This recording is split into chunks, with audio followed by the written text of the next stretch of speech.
Welcome to a new episode of World Stories. We'll be taking you on an exciting journey all over the world, full of various strange fun facts and stories.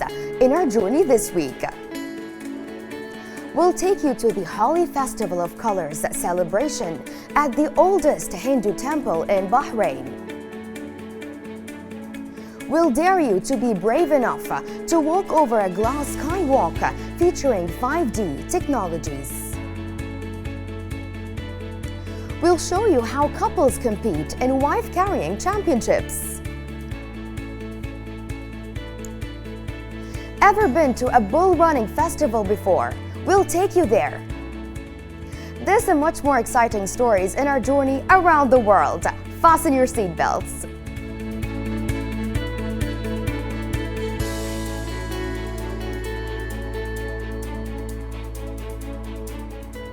Since ancient times, Bahrain's geographical location has made it a meeting point for different civilizations, regardless of their origins, beliefs, and belonging, to communicate and interact. For centuries, it remained a land of peace, tolerance, diverse religions, and cultures.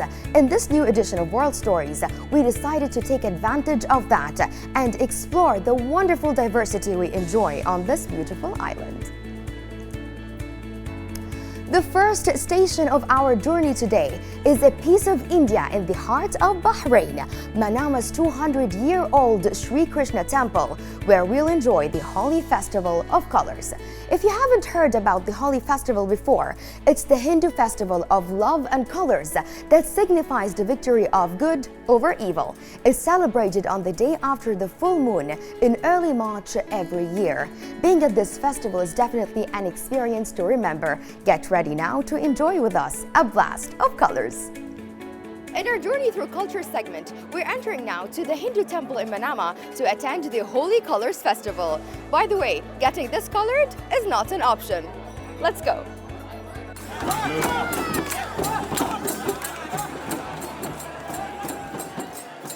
In Bahrain's oldest Hindu temple that has been standing in the heart of Manama for 200 years, the kingdom celebrates Holi in full spirit, gathering around 3,600 people, not only from the Indian community, but also Bahraini citizens and residents, to share the colors of joy and happiness with their brothers at Shrikrishna Temple. Even better than what we do it in India, and that is one of the reasons when you are in Bahrain, the community feels it is their second home, and they do everything that they do in India. So it is great to be a part of the celebration in Bahrain. We really, it's unique. It's a unique experience of how Holi is being celebrated outside India, where you feel that you are in India, and not only among the community, but with the friends from Bahrain. Families and friends splashed themselves and each other with brightly colored powder and were joined by the temple priests. Such a festive celebration is a testament to the tolerance and peaceful coexistence enjoyed in the kingdom, where everyone can live safely and practice any religion's rituals freely and peacefully. Members of different communities were expressing their happiness in Bahrain, their second home.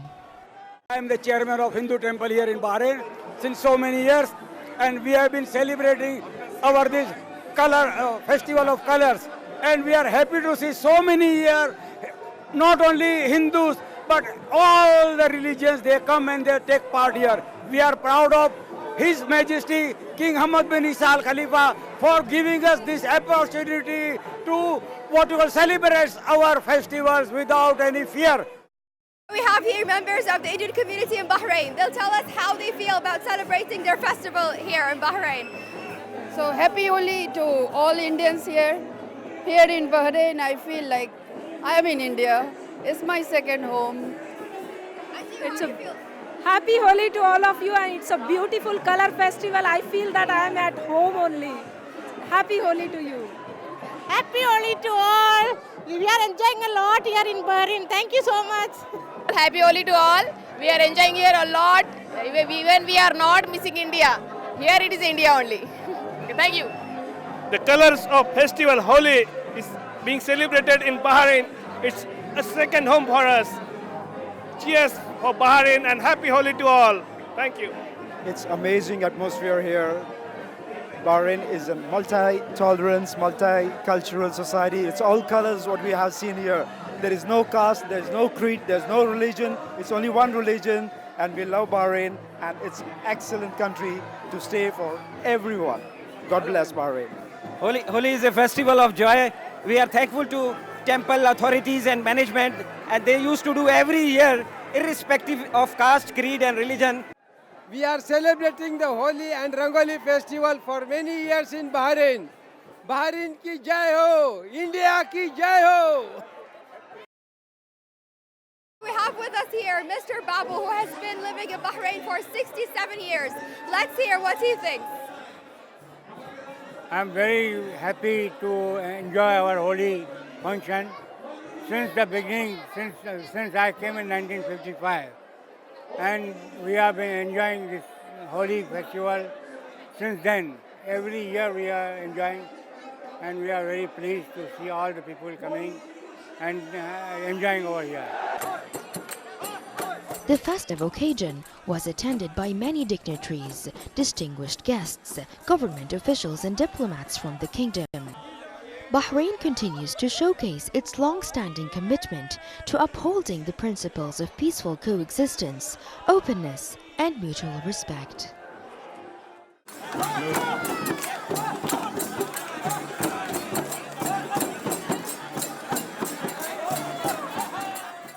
Nellis here. He has been living in Bahrain for 50 years. He's 52 years old now, so he's almost living here his whole life. So please tell us, how do you feel about celebrating the beautiful Holi Color Festival here? Yeah, I mean, all of us, mostly if you interview people here, they'll be living here more than 40, 50, 60 years now. My father has been living here since the last 80 years. So we are more of Bahrainis than Indians. You know, this is like first home for us now. So you see how it is. I mean, you see the festival, people are really having fun. And we have more and more people coming in every year. So we have here with us Saidinya. She'll tell us how she feels. Holi is really very special. They throw colors on each other and it is so good. Feel very enjoyed over here, more than India. So we have here more members of the Indian community. They want to tell us, how do you feel about being here today? Happy Holi! I love Bahrain. I love Bahrain. I love Bahrain. Happy Holi! I love Bahrain. I love Bahrain. Love Bahrain. Happy Holi! Happy Holi once again! Oh, enjoy! Say bye. Bye. Happy Holi, sir. Happy Holi. Happy Holi! Happy Holi!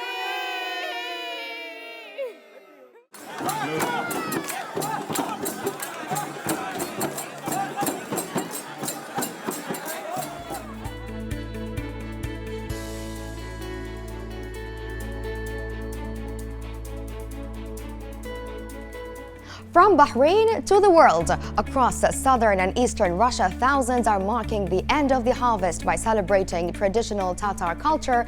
Sabantui festivals are more than 1,000 years old, and today they're embraced by young and old alike. In Russia's Ural region, the end of the harvest is marked with a dance. Sabantui festivals have an ancient history, as this local troops dance conveys. It commemorates the arrival in southern Russia of their nomadic ancestors. But while the dance and the festival have ancient roots, they have a modern significance too. Chorus wrestling in particular is having a modern revival. The main rule of the sport is to hold an opponent by the belt, lifting him from the ground before throwing him onto his back. It's no longer just a sport of the Ural region. There are now local competitions all over the world. Elsewhere, the festival horse racing is proving popular. The sport was traditionally dominated by men, but today some of the best riders are women. There's also been a tweak to the traditional rules of the race to satisfy modern tastes. While horse riding and horse wrestling are for professionals with special training, the pole climbing event is open to anyone. Sabantui festivals aren't just about shows of endurance. Performances by musical groups, folk dancers and singers are a key part of the event too.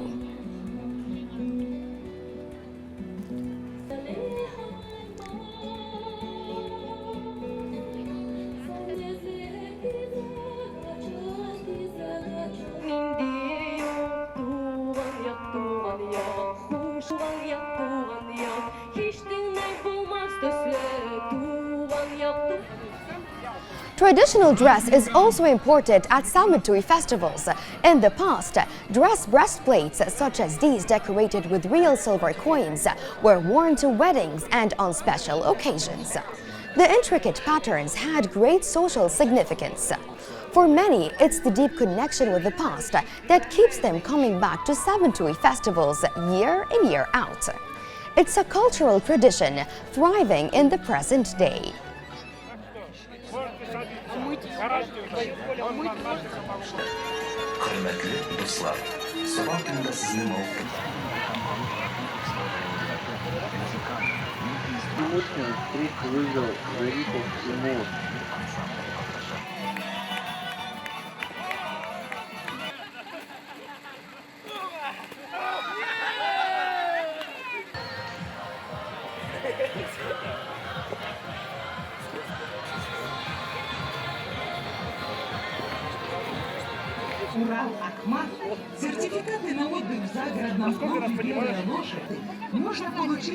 Have you ever thought about making your own detergents and cosmetics? Detergents, cosmetics, and cleaning products for the home are often brimming with chemicals that damage the environment and can irritate the skin. In a bid to cut their use, a Belgian non-profit organization is offering home workshops on how to make natural, eco-friendly versions using basic ingredients.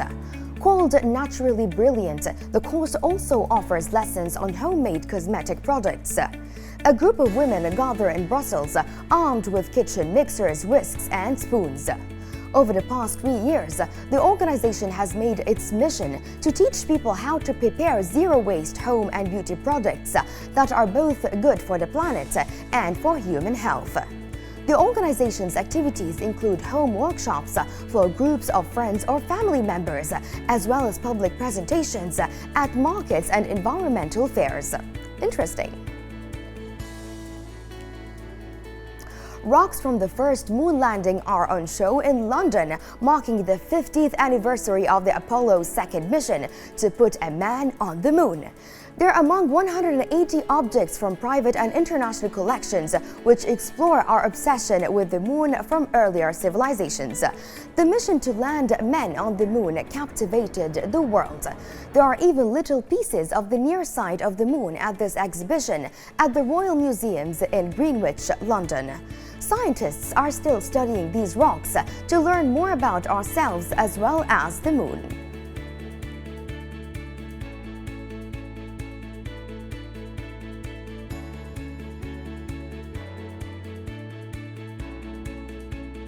We wouldn't necessarily have life here on the Earth had it not been for the moon. So the moon was formed nearly around the same time as the Earth was, so nearly 4.5 billion years ago.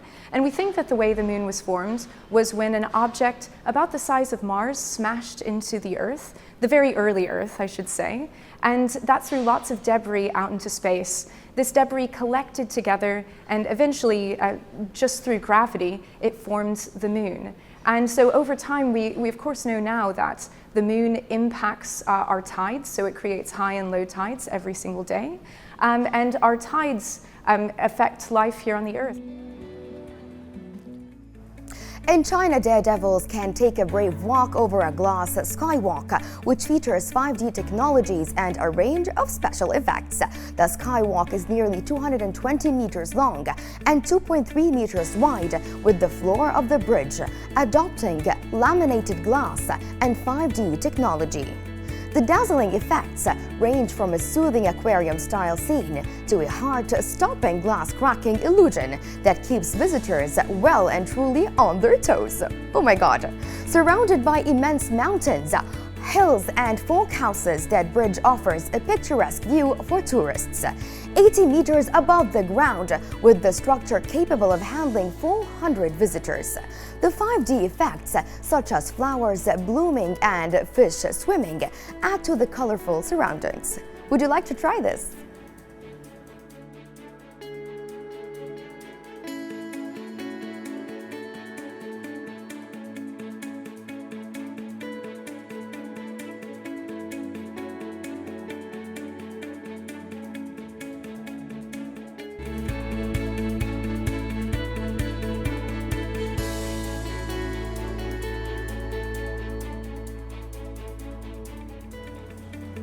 The more we learn, the more we realize how little we know about the world. Let's explore some interesting and entertaining facts to twist your brain and tickle your curiosity. Your blood travels 12,000 miles a day.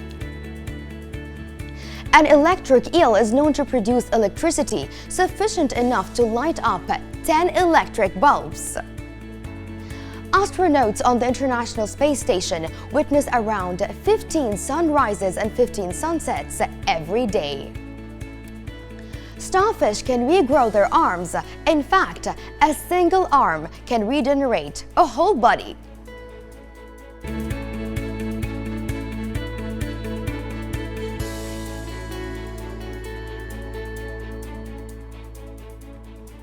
Spain's traditional Running of the Bulls Summertime Festival is celebrated every year and lasts for 9 days. For 9 consecutive mornings, daredevils race with bulls along an 850-meter street course to the city's bull ring. Spanish tradition holds that bull running began in northeastern Spain in the early 14th century. While transporting cattle in order to sell them at the market, men would try to speed the process by hurrying their cattle using tactics of fear and excitement. After years of this practice, the transportation and hurrying began to turn into a competition, as young adults would attempt to race in front of the bulls and make it safely to their pens without being overtaken, and of course, show some of their bravado. When the popularity of this practice increased and was noticed more and more by the expanding population of Spanish cities, a tradition was created and stands to this day as we see.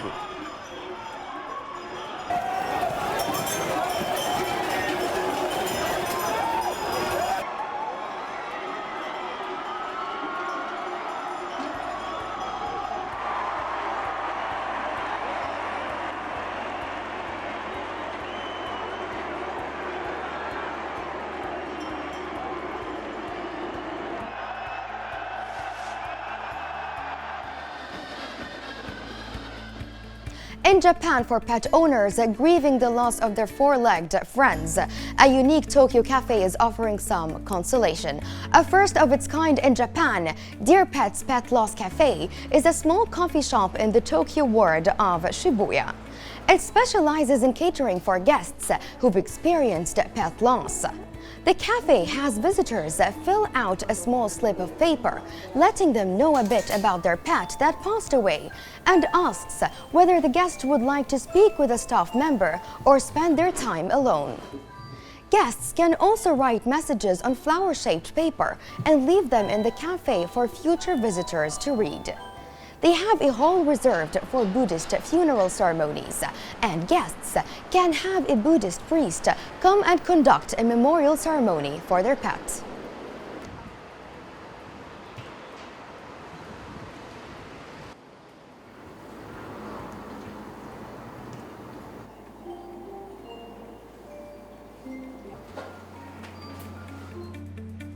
Don't be jealous, ladies. In Finland, couples compete in wife-carrying championships. A Lithuanian man and his wife have won the world wife-carrying title, leaping over timber and wading through waist-high water to beat dozens of other couples for a second year running. They cleared a grueling 253.5-meter obstacle course in 1 minute, 6.72 seconds. Couples from over a dozen countries took part in the annual race. Prizes were issued for the first 3 couples to cross the finish line, as well as to the most entertaining couple, the best costume, and the strongest carrier.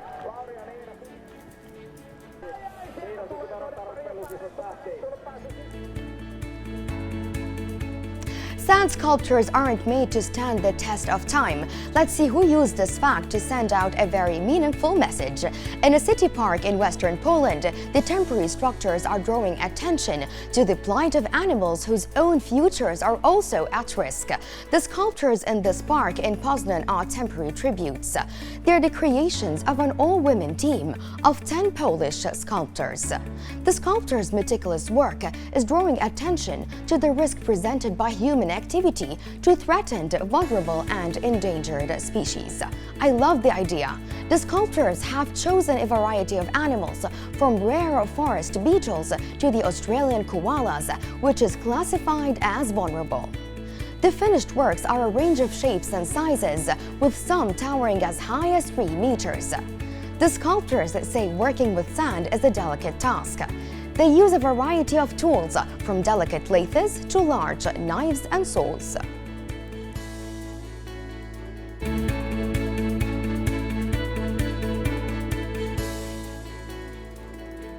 From social media, we got you a widely spread video proving that a mother's love is the greatest thing in this life, only if she's not hungry. Let's check out this video and see what this panda mother forgot when its food arrived.